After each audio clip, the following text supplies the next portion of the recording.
What's hiding underneath things can be scary. Underwater, under your bed, especially what's under your carpet.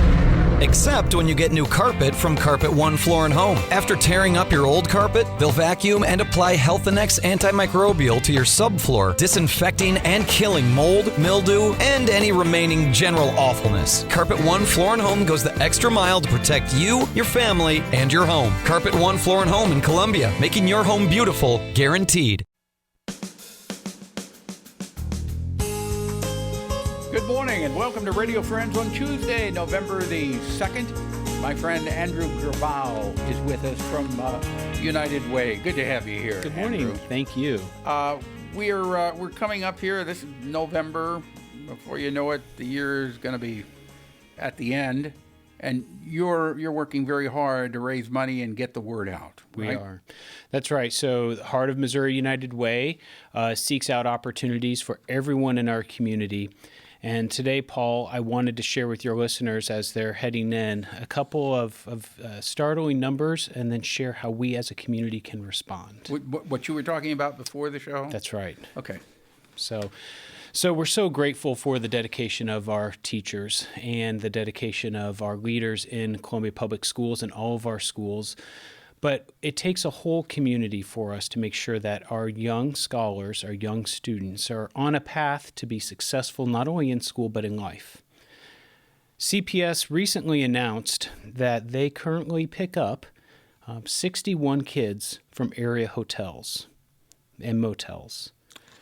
Okay, back up. Start this again. Columbia Public Schools are saying that they pick up 61 kids. Yes. From motels or hotels? Yes, every day, which obviously means that that's where those families currently reside. Columbia Public Schools also notes that there are 175 homeless children, which means these are children that couch surf, that sleep in alternative environments or homes, not their own home. And we expect them as a community to wake up every single day, go to school, stay focused for 8 hours, to come home and to study and to be successful students. That is almost impossible to do. When a young child doesn't have that stability in their life, right, it changes everything. That's right. And may I just say, during this month of thanks, we should all be thankful for the gifts that we have. We should all be thankful for the homes that we have. But I think we can all agree that 61 children living in area motels, hotels, 175 homeless children is unacceptable. And this is just for the Columbia Public School System. Correct. That you're talking about. That's correct. When you take in school systems all over the Midwest, those numbers are going to skyrocket. That's right. So Heart of Missouri United Way works in Boone, Cooper, and Howard counties. And the bulk of course, our services are obviously here in Columbia because of the population. Mm-hmm. But we know that those other communities have similar challenges. So, Paul, while I want your audience and everyone to think about those numbers, and we all can agree they're unacceptable. No child should be faced with those kinds of hurdles at such a young age and be expected to succeed. But United Way recognizes the realities, and we recognize then the power as a community to have systems change, to change the way we do things. We as a community can change the way we do things. And so United Way works with the generosity of our donors. We still need a lot of financial support, but we work with volunteers in making sure that we have specific grants and investments throughout the community that helps our young people so that they can have that chance. They can succeed. When you talk about that, you realize that the young people are our future. Yeah. They're the future of our community. They're the future of our city. They're the future of our country.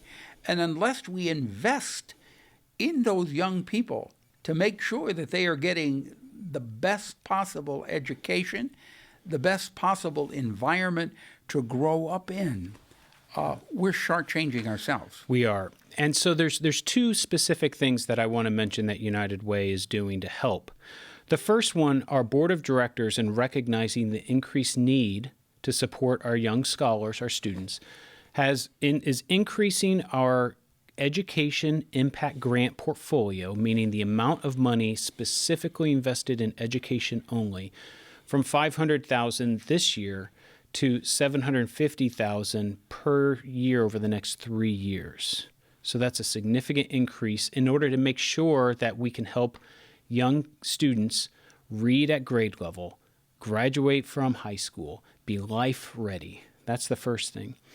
But United Way also recognizes that we have to start as a community even earlier with our youth. And so we have a program called Read Across Columbia that provides books to first and second grade students in the schools that have the highest free and reduced lunch rate, which is the proxy for poverty, and the lowest third grade reading scores.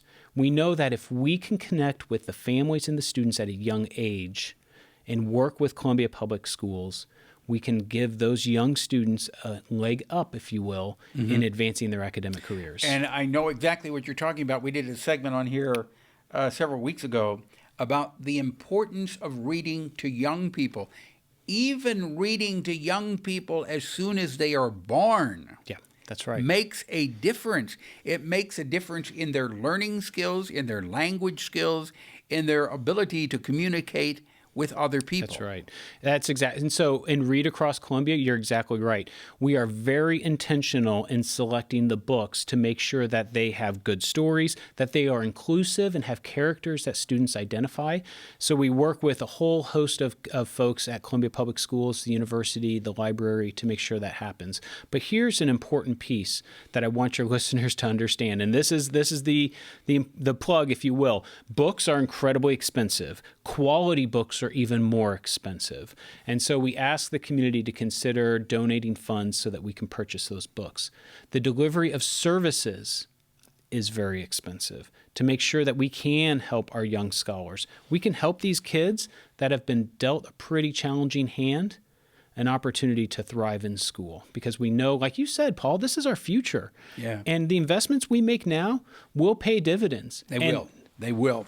So what do you, if people want to donate, there are many different ways they can donate. Yes. Your favorite way? Is to United Way. So the community has been incredibly generous. And this is the 75th year of the anniversary of United Way. So going to our website at uwheartmo.org is the best way to find out more about how you can support our efforts. Okay, it's www.uwheartmo, all one word there, uwheartmo.org. You can make a donation. You can find out more about the good work that they're doing and put in your 2 cents to help out. Thank you. Actually, hopefully more than 2 cents. That's right. But Andrew, thank you so much for coming by. I appreciate it, and continued success with what you're doing. I appreciate it. Thank Okay? you. If there's something you would like to hear or see, as always, I'd love to hear from you. Just drop me an email, pepperp@missouri.edu. Have yourself a nice day. Bye-bye.